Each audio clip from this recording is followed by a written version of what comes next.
बिस्मिल्लाहिर्रहमानिर्रहीम। लाखों करोड़ों दुरूदो सलाम मोहम्मद मुस्तफ़ा सल्लल्लाहु अलैहि वसल्लम और आले मोहम्मद पर। मैं हूँ उमर दराज गोदर।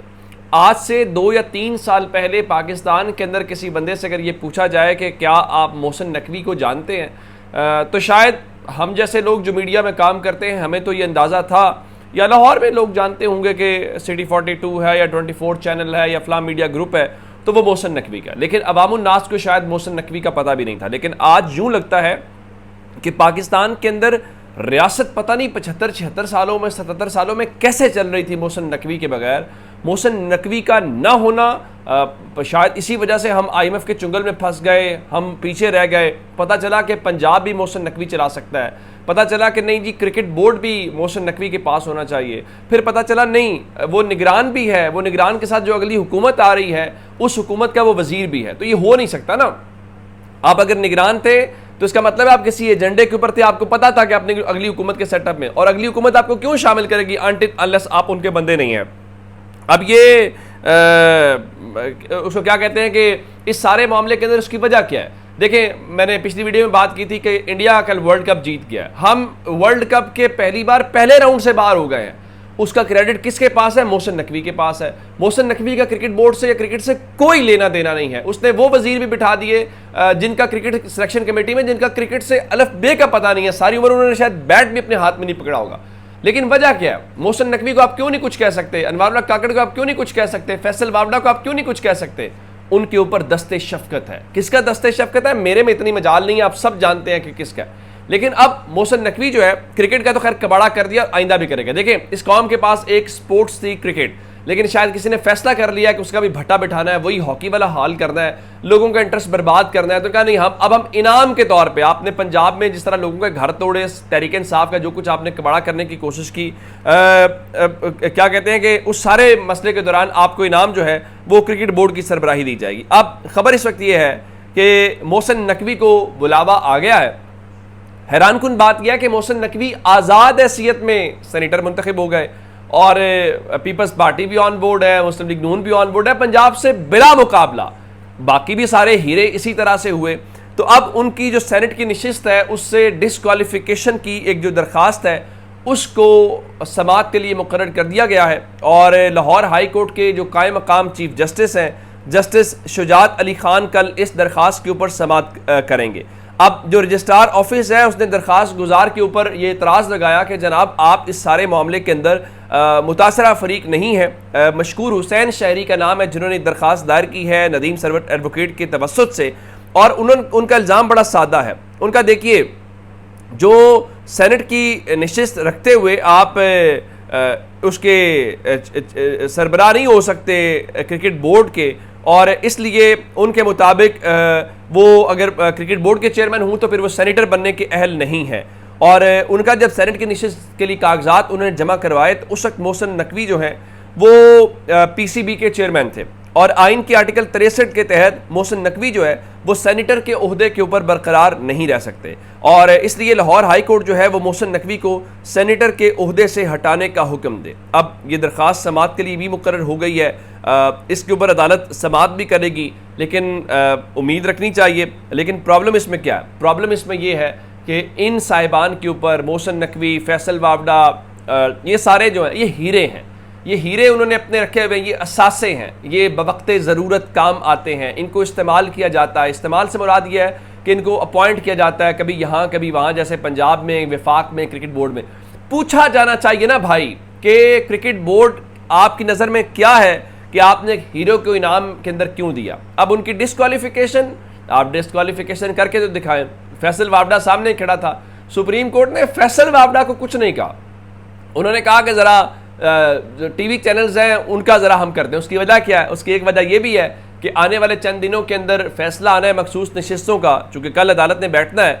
तो मखसूस नशिस्तों का अगर कोई फैसला आ गया, जो फैसल वावड़ा बता रहे हैं कि तहरीक इंसाफ को या सुन्नी इत्तेहाद कौंसिल को बहुत मायूसी होने वाली है, तो फिर ज़ाहिर TV चैनल उसके ऊपर डिबेट करेंगे, फिर बल्ले का निशान भी डिस्कस होगा। तो काजी साहब ने ऑलरेडी तौहीन अदालत के नोटिस सर्व कर दिए हैं, ताकि अगर चैनल्स ने इधर से उधर होने की कोशिश की तो जनाब ये तौहीन अदालत वाला स्क्रू टाइट कर देंगे।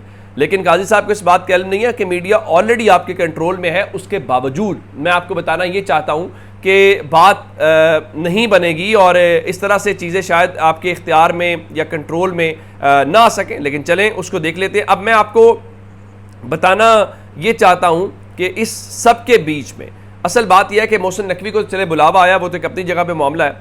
मुस्लिम लीग नून के हवाले से मैं आपको बताना चाहता हूँ कि इनके हाथ खड़े हैं। वो नबील गबूल कह रहे थे ये हुकूमत धक्का स्टार्ट है, जब तक हम धक्का लगाते रहेंगे ये हुकूमत चलती रहेगी।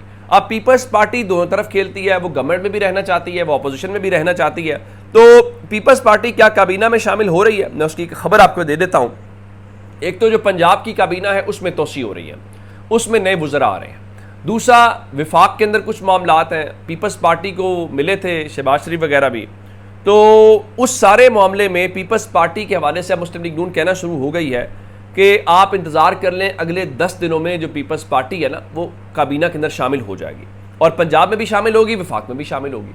खबर मैं आपको ये देना चाहता हूँ कि नवाज शरीफ और मरीम नवाज मरी में हैं, कल भी वो मरी में थे और आज मरी में के इजलास होना है, गालिबन हो रहा होगा, हो चुका होगा या होना होगा आज, और उसमें शहबाज शरीफ ने बैठना है, मरीम नवाज ने बैठना है और नवाज शरीफ ने बैठना। ज़ाहिर है शरीफ ख़ानदान फैसले तो खुद करता है ना इस मुल्क में चलना कैसे, तो अब उन्होंने वहाँ पे इस चीज़ का डिसीजन लेना। लेकिन मैं आपको खबर क्या देना चाहता हूँ, खबर ये है मुस्लिम लीग नून हाथ क्यों खड़े कर रही है। अभी ये बजट पास हुआ है, अगले महीने आप देखेंगे जब सैलरीड क्लास के ऊपर टैक्स कटेगा, अगले महीने जब जीएसटी आपकी हर चीज़ के ऊपर महंगा होगा, और इस महीने जो आपके बिजली के बिल आए हैं, ईमानदारी की बात कह रहा हूँ, जितने लोग मिल रहे हैं, पिंड से जो राब्ता हो रहा है, इधर जाते हैं किस जगह के ऊपर, लोग बद्दुआएं दे रहे हैं हुकूमत, लोग रोने पे आ गए हैं। यार मुझे ये बताएं, ये हज़ारों में जिन लोगों के घर में बेचारे, देखिए आपके घर में एसी चलता है, आप साहिब सरबत हैं तो चले समझ आती है ना, मैं वो भी जस्टिफाई बिल नहीं कर रहा,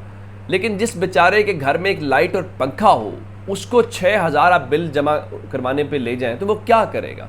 मैं आपको मिसाल देना चाहता हूँ, एक्टर जो है राशिद महमूद, उनका 45,000 रुपये बिल आया। वो बता रहे थे मुझे इतनी बार हार्ट अटैक हुआ तो मैं सोचता हूँ मैं उस हार्ट अटैक में बच क्यों गया, यानी उनके मुताबिक उनको काम भी नहीं मिल रहा करने को लाहौर में, और इस वजह से ये सारा कुछ हो। उसको भी छोड़ देते हैं। शेख रशीद गरीब आदमी तो नहीं है, शेख रशीद आज वीडियो कर रहे थे, कह रहे थे जी उनका दिन में सिर्फ एक बार चूल्हा जलता है, एक बार खाना वो पकाते हैं, बाकी तो नाश्ता वो सुबह बाहर से करते हैं। उनके मुताबिक उनका गैस का बिल 1 लाख रुपए आया है, शेख रशीद के बिजली का बिल 1,68,000 रुपये आया है। और आपने किया क्या है, इसके अलावा आपने ये किया है कि आपने पाकिस्तान के जो लोग हैं उनका कबाड़ा कर दिया है। और अब आबिद शेर अली जो मुस्लिम लीग नून के हैं, हार गए हैं वो अलग बात है, और शरीफ खानदान के रिश्तेदार हैं, उन्होंने क्या किया, उन्होंने कहा जी हुकूमत को बिजली मुसलसल महंगी से महंगी करने के मामले के ऊपर नजर सानी करनी चाहिए। ये मसला अब संजीदा और संगीन सूरत इख्तियार करने लगा है। मैं आपको एक बात बता दूं, अगले 1 से 2 महीनों में तहरीक इंसाफ एहतजाज करे या ना करे, एहतजाज की कॉल दे या ना दे, पाकिस्तान के लोग सड़कों के ऊपर होंगे। ये बात मेरी लिख लें, अल्लाह ना करे कोई ऐसा मामला आए कि ये लोग इन हुक्मरानों के घरों का घेराव करना शुरू कर दें और इनका निकलना बाहर रोक लें, जो लोगों का ये हाल करने वाले हैं। आपकी सोच है, आप सब मेरे से ज़्यादा, आप सबके घरों में जो बिल आए हैं आप सबको पता है, बल्कि आप मेहरबानी कीजिएगा ज़रा कमेंट्स के अंदर मुझे बताइएगा कि आपका बिल कितना है, ताकि हमें और आसानी रहे इस इशू को एड्रेस करने में। अब अगर आबिद शेर अली जैसा बंदा ये बात कह रहा है तो इससे अंदाज़ा लगाइए कि अवाम में जाने की क्या सूरत हाल है और बिजली के बिल लोगों को किस तरह से। और इसके अलावा ज़रा एक और ख़बर सुनिएगा, पाकिस्तान में जो आपके हुक्मरान हैं, उनके जो अफसरान हैं, उनके प्लॉट्स के ऊपर आपने टैक्स नहीं, ज़रा अंदाज़ा लगाइए। अब मोटरवे के टोल टैक्स के ऊपर इजाफा कर दिया गया, उसको छोड़ के पाकिस्तान का वो मजदूर तबका जो सऊदी अरब जाता है, जो यूएई जाता है या मशरक़ वुस्ता जाता है, अब आपको पता है कि उनके एयर टिकट्स के ऊपर भी अब टैक्स में इजाफा हो गया। उनके टिकट्स में तो आपने इजाफा कर दिया, लेकिन उसके साथ आपने कौमी असम्बली के मेंबरान और बाकी अगर उनके एयर अलाउंस के अंदर इजाफा कर रहे हैं, यानी अवाम से टैक्स लेके उनको याशियाँ करवा रहे हैं, तो फिर क्या ही बात। और फिर तहरीक इंसाफ को मेरा ख्याल है और क्या चाहिए, इतना बड़ा इशू आपके पास है, लोगों का जेन्युइन मसला है, बाहर निकलो, अपने हल्के की हद तक निकलो। फिर वो ठीक कहते हैं, फवाद चौधरी ने आज भी वीडियो पैगाम जारी किया, उनका जी पीटीआई की जो मौजूदा क़यादत है इनके पास कोई प्लान नहीं है, और इनके होते हुए इमरान खान का 1% भी चांस नहीं है कि वो बाहर आ सकें और फिर यही कुछ होगा। फिर आप ये इशू भी जिस तरह गंदम वाला आपने ज़ाया कर दिया, ये भी ज़ाया कर देंगे। अपना बहुत सारा ख्याल रखिएगा। खुदा हाफिज़।